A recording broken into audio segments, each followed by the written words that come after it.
Les amis, c'est la merde. Nous sommes en guerre. Pour toutes celles et ceux qui n'avaient pas suivi l'affaire Villebrequin, le giga drama de l'année 2025, il y a un petit conflit entre les deux cofondateurs. Et ce qui est génial dans ce drama, dans cette histoire, c'est que elle reprend tous les points qu'il faut faire et ne pas faire quand on est assujetté à une crise comme ça. Et tous ces éléments-là sont très pertinents à étudier. Et comme dirait un youtubeur très connu du YouTube business francophone, il faut qu'on en parle.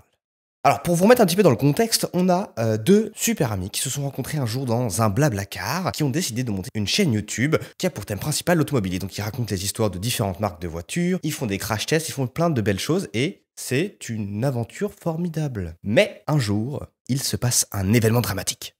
Un événement qui allait surprendre toute la toile. Il y a quelques mois, les deux acolytes décident de fermer la chaîne YouTube Villebrequin. Et quelques temps après, notre cher ami Pierre Chavrier décide de sortir le 15 avril 2024 une vidéo qui va secouer la toile française. Internet, YouTube est en pleine ébullition. Le grand méchant de la vidéo de Pierre a décidé de faire plein de choses horribles, désastreuses, qui fait pleurer notre cher ami Pierre. En tout cas, pleurer, c'est ce qu'on pourrait penser.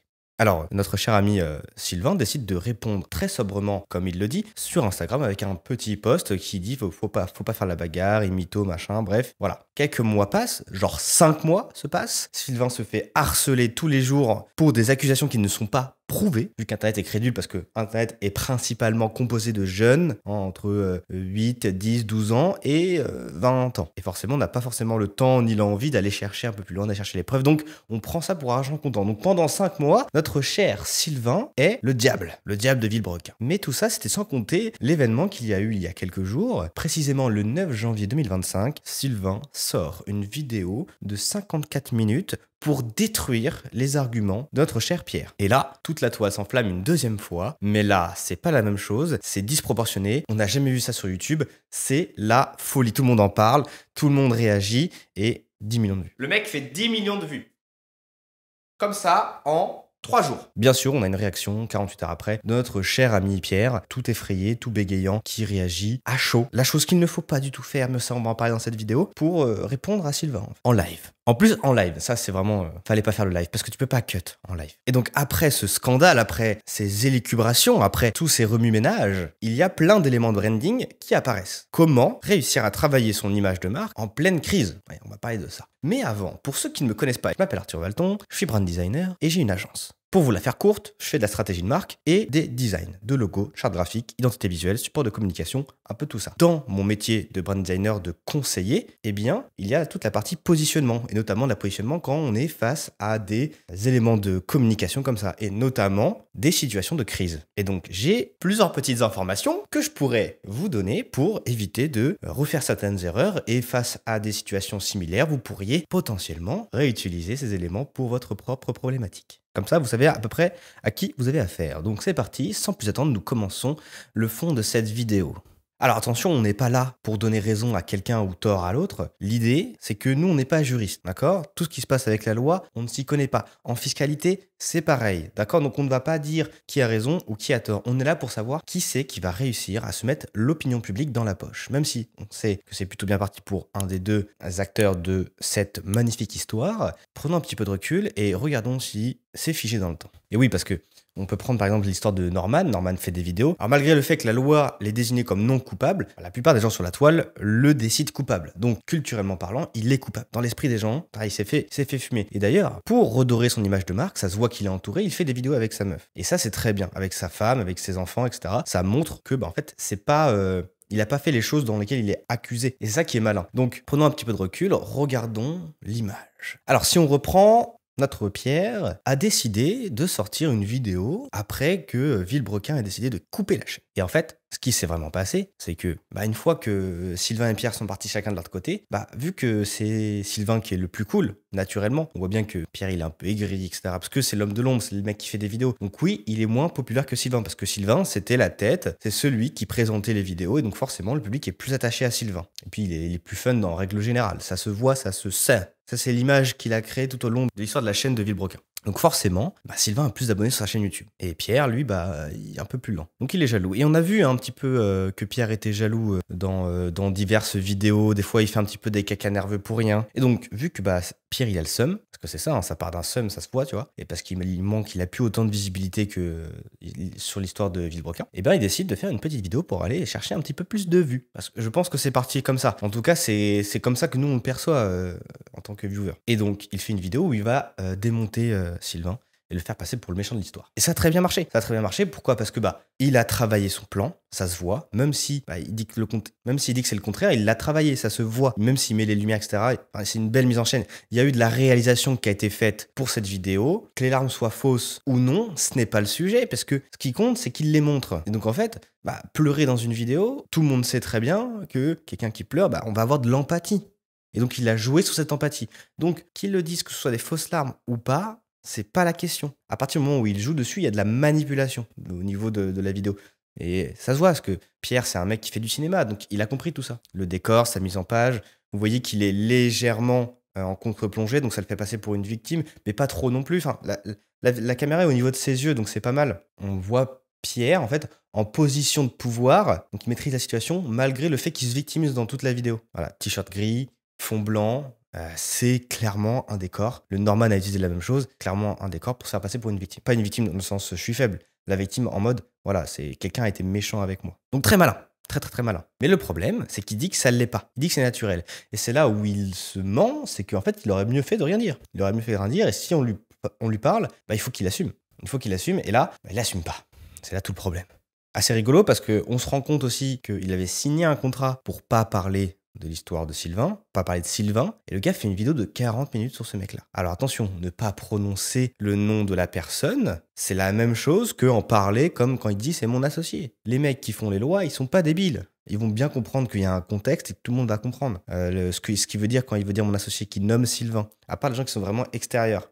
Donc en fait, le gars dit ouais, moi je suis protégé par la loi. Non, c'est faux. C'est faux. Tout le monde a bien compris. Donc il joue sur les mots, mais en fait, jouer sur les mots, ça marche pas avec la loi. Donc il s'est fait baiser. C'est le cas de le dire. Autre élément, il n'a pas ramené de preuves. Zéro preuve. Contrairement à Sylvain où sa vidéo est remplie de plus de preuves. Mais on y reviendra. Il y a une étude de Nielsen, je crois, qui était parue, alors je sais pas en quelle date, mais qui expliquait en fait que les consommateurs, si tu leur poses la question, 92% des gens, ils préfèrent avoir des preuves sur ce qu'ils achètent. Par exemple, tu achètes des compléments alimentaires, un site qui a des preuves, il va vendre beaucoup plus et beaucoup plus facilement qu'un site qui montre pas ses sources, pardon.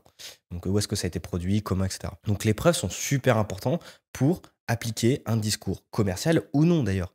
Là, c'est un peu un discours commercial puisqu'il se vend lui. Et autre élément, tout le monde a capté que c'était un coup de com', puisque 1 ou 2 semaines après, il sort une vidéo où il met en avant son plus gros projet business pour aller chercher du monde. Qui d'ailleurs, projet business qui va sûrement couler à cause de ce drama. Bref, sa vidéo est dans la forme très bien réalisée, dans le fond un peu moins, et en fait, quand tu prends un petit peu de recul sur la chose, tu te rends compte que c'est la merde. C'est pas bien fait du tout. Il y a trop d'incohérences, il y a trop de problèmes. Donc c'est pas bien. Mais ça a eu l'effet escompté. Attention. Pendant 4 mois, Sylvain est passé pour un connard. C'est le cas de le dire. Et tout à toi était d'accord. Alors je crois qu'il y avait quand même un peu un débat entre les teams Sylvain et team Pierre, mais le gros des gens pensaient que Sylvain était devenu un connard. Donc face à cette situation, il y a Sylvain qui décide de répondre très sobrement, comme il le dit, avec un petit post Instagram où il dit ouais, faut pas croire tout ce qu'on vous raconte, machin. Et voilà. Et après 4 mois passent, 5 mois passent même. 5 mois passent. Et là, en fait, pendant 5 mois, Sylvain, il se fait harceler, le gars. Le 9 janvier, il sort une petite vidéo de 54 minutes où il démonte Pierre. Et il l'attaque partout, plan professionnel comme personnel. Il y va avec tous ses arguments. Et ce qui est génial, c'est que en fait, il balance des preuves et des fois des preuves qui ne sont pas vraiment des preuves, dans le sens où il dit à un moment, Pierre, il a une meuf, mais il se tape la cadreuse. Et il montre une meuf qui cadre sur la vidéo, d'accord? Alors oui, c'est une meuf qui cadre, c'est une meuf qui n'est pas citée dans les crédits, mais rien. Enfin, des fois, tu peux avoir des cadreurs qui sont tes potes et tout, tu vas pas forcément les citer. Donc, il n'y a rien qui dit que Pierre s'est tapé cette meuf. Ça, on le sait pas. Donc, c'est pas une preuve. Même si on a l'impression que c'est une preuve, ça n'en est pas une. Il filme une meuf au hasard, on peut pas dire que c'est une preuve. Mais les gens le prennent comme une preuve. Et c'est là où il a été malin, Sylvain, c'est qu'il met en avant des éléments de contexte qui fait qu'on a l'impression que c'est une preuve. J'ai envie de te dire, œil pour œil, dent pour dent. C'est assez intéressant parce qu'aussi, dans une autre vidéo, Sylvain, il dit qu'il y avait 7 heures de rush. C'est-à-dire que le gars avait tellement d'arguments qu'il avait fait 7 heures de vidéo pour démonter son ancien pote. Voilà, je crois qu'il n'y a pas trop besoin de développer ce sujet-là.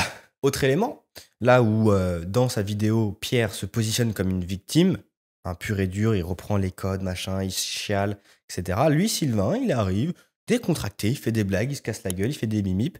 Bref, bah, en fait, tu l'aimes bien, tu vois. Le gars, tu te dis, bah, en fait, ouais, lui, là, il se fait défoncer et il le prend à peu près bien. Tu vois, il le prend à la rigolade, autodérision. Donc, déjà, tout de suite, t'as plus envie de l'aimer et pas de t'apitoyer. L'empathie est pas la même, tu vois. Tu crées de l'empathie forcée avec la vidéo de Pierre, là où avec Sylvain, bah, t'as une empathie qui est différente, dans le sens où tu te dis, bah, vas-y, défonce-le, tu vois. C'est genre, viens, on va se venger.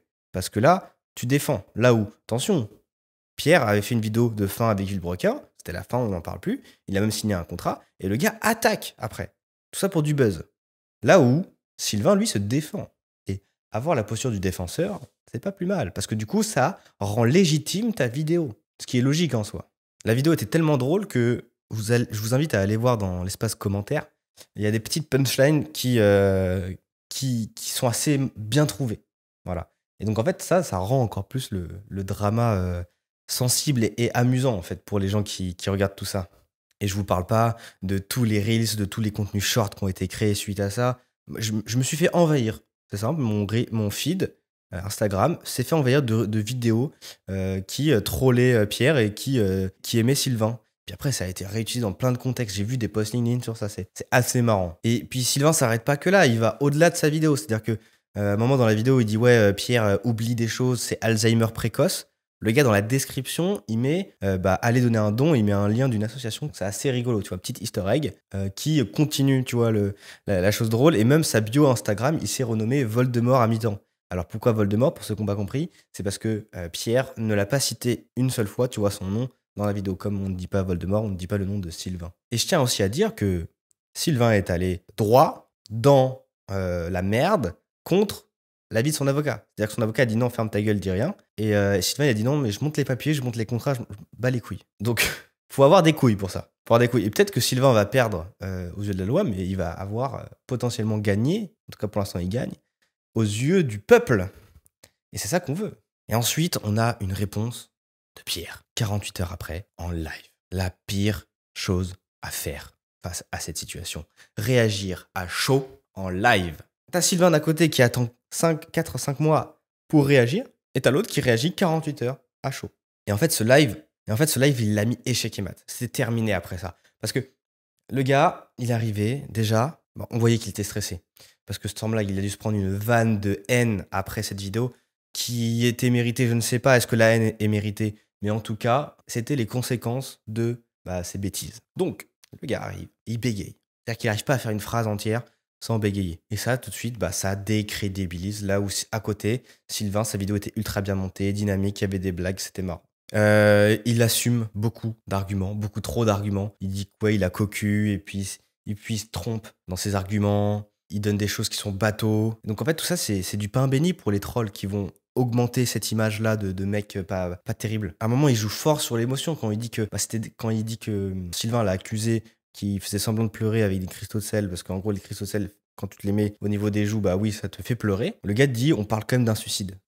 Alors, ok, que ce soit vrai ou pas, tu peux pas mettre un argument comme ça parce que c'est des choses qui sont déjà très intimes. Et en fait, tu joues beaucoup trop sur les sentiments. Et ça se voit, c'est flagrant. Ce qui fait que ça décrédibilise tout de suite ton discours, toi et même ton propre suicide. En fait, on en vient à dire, est-ce que le mec a pas voulu se suicider parce que ça allait faire du buzz. Et en fait, c'est comme ça qu'Internet va le prendre. Il faut bien comprendre que c'est ce genre de réaction qui arrive quand on parle de ce genre de sujet. Alors moi, encore une fois, je donne pas mon avis. Là, je donne, on va dire, une vision un petit peu logique et l'expérience que j'ai à travers la communication. Moi, perso, je prends pas de parti. En vrai, j'en ai rien à faire de cette histoire. Juste, c'est pertinent pour le sujet qu'on traite. Je rappelle au cas où il y a des gens qui viennent m'embêter en commentaire. Autre élément, le gars est imbuvable avec son chat. Le gars commence son live, il dit alors, ça sert à rien que vous parliez dans le chat parce que je vais pas vous lire. Et le gars est pas agréable. Donc en fait, on a d'un côté un mec qui est imbuvable avec sa communauté, Pierre, et l'autre qui est super chill et qui fait des blagues, qui est drôle, Sylvain. Donc là aussi, il y a un contraste énorme entre les deux. Il arrive en live, il n'est pas du tout préparé, il cherche ses screens, il cherche des pseudo-arguments, il montre des lettres qui n'ont rien à voir avec le sujet. Bref, le gars est à moitié perdu, et plus il se perd, plus il se contredit. À un moment, il dit que faut pas porter plainte contre une banque, et puis après, il dit qu'il va le faire, ou que des choses comme ça. Il donne des arguments bateaux, bref. Son live est une catastrophe. J'ai même un peu de pitié pour lui parce que franchement, il a pas été bon. Il a vraiment pas été bon sur le plan technique de la chose. Alors, bilan. qu'est-ce qu'il faut retenir de cette histoire? L'idée, c'est pas de taper sur l'un ou l'autre, parce que si tu regardes cette vidéo, j'espère que tu es assez mature pour comprendre que c'est des choses qui ne nous regardent pas. C'est quelque chose qui devrait être géré en privé, qui ne devrait pas déborder sur ça. Maintenant, Pierre a, entre guillemets, ouvert la boîte de Pandore et a voulu jouer à ça. Sylvain est obligé, honnêtement, de répondre. Si j'étais à la place de Sylvain, j'aurais fait la même chose. Pierre aurait dû, parce que là, il s'était mis dans la merde, il aurait dû, là, faire une vidéo, pas le live. Il aurait dû faire une vidéo où il assume ses dires, il s'excuse. Il devrait s'excuser. Il devrait s'excuser humblement et au lieu de s'énerver, voilà, essayer de faire un peu des blagues comme il a l'habitude de les faire, essayer de remonter son capital sympathique parce que là, il est à moins 1000. Là, il est sous terre, il est enterré, c'est trop compliqué. Et il aurait dû aussi démontrer certaines preuves, certaines attaques de Sylvain pour se défendre, pour dire regardez, non, c'est pas vrai, sans attaquer Sylvain. Hein. Là où Sylvain a été dur aussi, c'est qu'il a attaqué Pierre. Voilà, une petite vidéo bien traitée en mode j'ai été con, j'ai pas été malin, je m'excuse. Pardon Sylvain, une connerie comme ça. Et voilà, et là ce serait mature, ce serait intéressant. Ce qui fait que les gens qui sont pas trop débiles vont se dire bah putain, en vrai il allait trop loin. Et en fait tout est bien qui finit bien. Sylvain, je pense qu'il serait content de ce retour. Et voilà, sauf que là le problème c'est qu'il y a la vengeance. Et à tout moment, le gars va repréparer une vidéo et va le réattaquer. Et ça m'étonnerait pas. Et Sylvain l'a dit dans son live, il ne va pas répondre. Et il a raison. Il a tiré sa balle, il a fait un headshot. Là, Pierre, il est enterré. Est-ce que Pierre va faire le mort-vivant? Je ne sais pas, mais il n'a pas intérêt à le faire. Tout ce qu'il devrait faire, c'est s'excuser humblement. Et puis, c'est pas une petite victoire, hein. C'est vraiment une victoire écrasante de la part de Sylvain. C'est-à-dire que Pierre, lui, a perdu des centaines de milliers d'abonnés. Là où Sylvain, on a gagné des centaines de milliers aussi. Il a dépassé le million grâce à cette vidéo. Là où Pierre est descendu en dessous des 500 000. La vie publique a tranché une bonne fois pour toutes et va le rechercher. C'est facile de s'enterrer, hein, mais de ressortir de terre, ça va être plus compliqué. Un autre élément aussi, c'est que, en fait, là, Pierre, il incite un peu trop à la haine. Il le dit pas directement, mais il l'incite. Là où Sylvain est beaucoup moins, on va dire, il incite pas à la haine, il le démonte lui-même. En gros, dans sa vidéo, il dit « Laissez-moi le démonter ». Laissez-le tranquille, mais juste moi je le démonte pour rétablir la vérité, pour sauver mon honneur. Voilà. Alors que Pierre, lui, il est plus sournois, tu vois. Et donc, Internet a tranché, voilà. Pierre est devenu, voilà, il fait les choses un petit peu dans le dos.